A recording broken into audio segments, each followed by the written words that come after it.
Hey everyone, welcome back to another video, and today I'm going to be showing you how to make homemade fresh pasta. So I'm going to take you through everything. Recipe and measurements will be in the description, but follow along with this video as well. So I made homemade pasta when I helped out at Open Day for Food Tech. And I did say to you guys that I was going to do a more in-depth video on how to make it, so here it is. So the way that you do it is you do 100 grams of OO grade pasta flour. You should do 100 grams of that to 1 egg, and that serves enough pasta for one person. So I am making this for my family, so there's 4 people in my family, so it's 400 grams and 4 eggs. So I've weighed out my OO grade flour. Now you use this flour because it has the highest possible gluten content, and you need that when making pasta.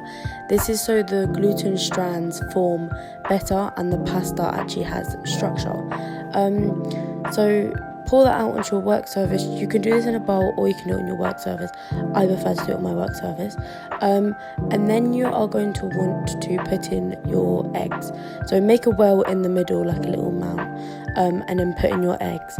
Obviously I'm doing 4 eggs as this is for 4 people. I pre-cracked my eggs in the bowl as well, which I always recommend doing so you don't get any shell in it. It's the best way. So crack your eggs into your bowl or container and then put them in your well.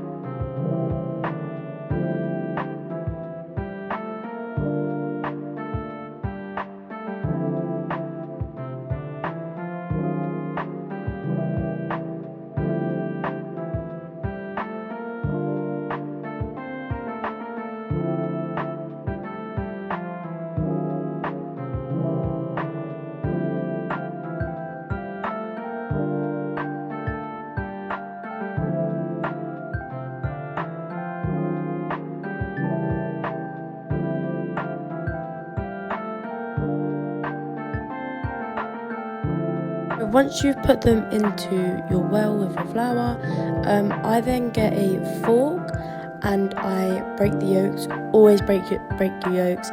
I say this in every video. It's the first thing I do when mixing in. Break the yolks, and then you want to slowly incorporate your flour into your eggs. Now you'll see in a minute this went horribly wrong. I had a lot of egg mixture and my flour wasn't that good. So you'll see in a minute it did all start leaking out. There we go. Honestly, it was a disaster. It went all over my counter, but I fixed it as I put flour over it like you see me doing here. And yeah, so if that does happen, just put the flour from around the other edges and just sort of try and mix it all in some way. It doesn't really matter how you do it. I tried to be fancy, which it totally didn't work. So yeah, but if you do it in a bowl, then obviously that won't happen. So just think about how you're doing it and if you've got enough space. So then just incorporate your eggs into your flour.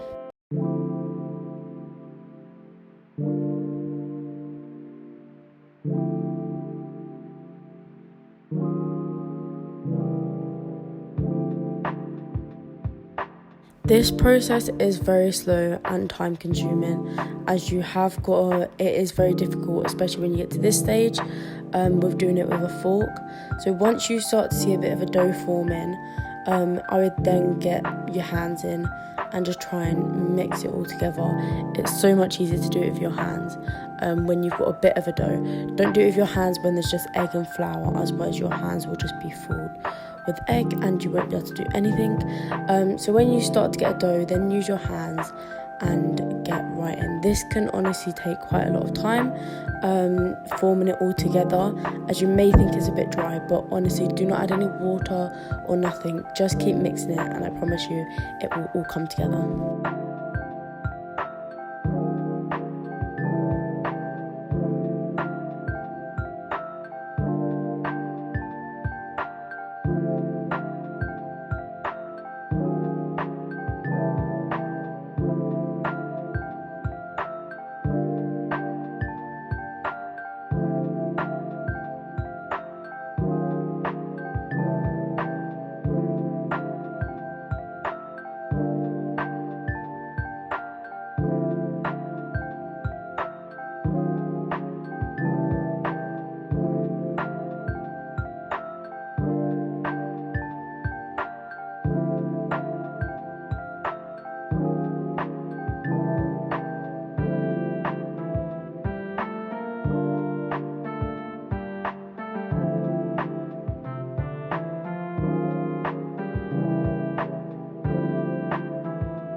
like you can see here, it is forming together, but once it has formed together, you then want to start kneading it. Kneading it will help it form together more as well, but start kneading it. You're going to want to knead it for about 10 to 15 minutes until it's like a soft but firm but like slightly springy, and it's soft if you run your hand over it. You'll get what I mean when you do it, but it's got to be quite soft and smooth. That's what I'm looking for. Then wrap it in clean film and put it in the fridge for about 30 minutes. Also, one thing when you're chilling any dough, flatten it out as much as possible. Honestly, it helps make it colder so much quicker. Now, when working with pasta dough, I will split mine into half or quarters. I find it so much easier to work with when it's in smaller amounts than bigger amounts. Also, flour your service. Now, this recipe is even better because you do not need a pasta machine to do it. At school, I had a pasta machine, but at home, I do not. So, I am doing all of this by hand, and I must say, it is a lot. So I just rolled out my dough and then cut it into half, put the other half back into the fridge as well. Do not leave it out.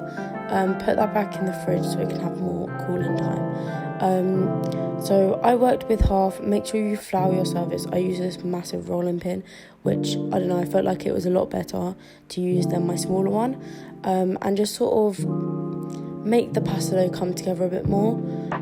I added 2 parts to one bit, so I'm just trying to make it come together. And also, I know you chill it, but the more you work with it and the warmer it gets, the easier it is to roll out, which makes sense, but you want to try and keep it as cold as possible. So roll it out as thin as you possibly can and make sure you turn it. Honestly, this took me ages to roll out, but honestly, keep going, keep rolling out. It will gradually get thin the more that you roll it. Also turn it as well so it doesn't stick to your side as much.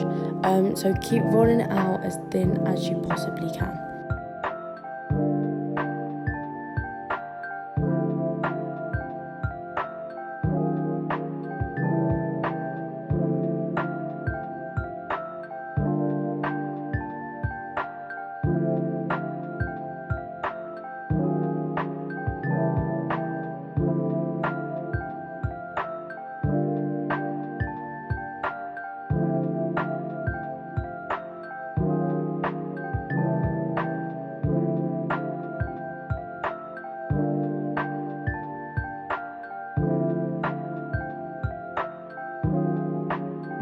Okay, so now once you've rolled it out as thin as you possibly can, or as thin as you would like it, I stretched mine out a bit just so I could get as much as possible. It does retract quite a lot when you stretch it out, but yeah. So now we're gonna use this to make tagliatelle.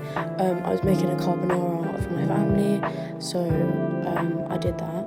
Make sure the side of your dough is floured, and then just like turn it over, like I am doing, and then get a knife and cut it into thin strips. Do your strips as thin as possible. I did mine quick and quite thick, and the pasta dough did come out a bit too thick, and it was a bit too thick. But yeah, try and cut it as small as you possibly can. If you have a pasta machine, you can roll it through your pasta machine and you can make this shape through your pasta machine. But if you don't, this is a really quick and easy way to do it. So this will make 2 portions.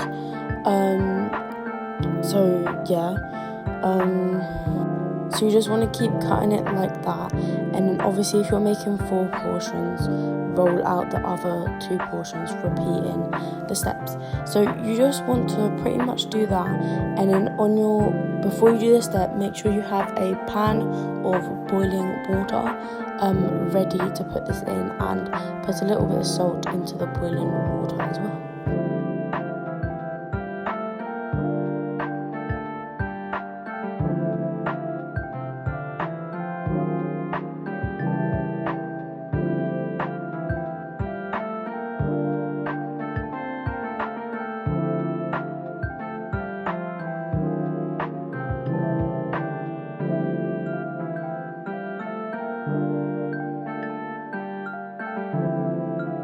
Then you want to do this motion which I call airing it up. This is where you just sort of like, not tangle it together, but you like clump it all together.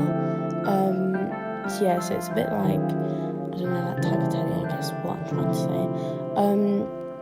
So yes, you just want to do that a couple times. Also shake off excess flour, because if you have quite a lot of flour, then the water will turn it really starchy and it won't be too good. So try and shake off as much flour as possible. Then, like I said, have a saucepan ready. I've got this wonderful saucepan full of boiling water, and then you just want to put your pasta in and let it cook. Fresh pasta honestly only takes about 3 minutes to cook, so do not cook it longer than that.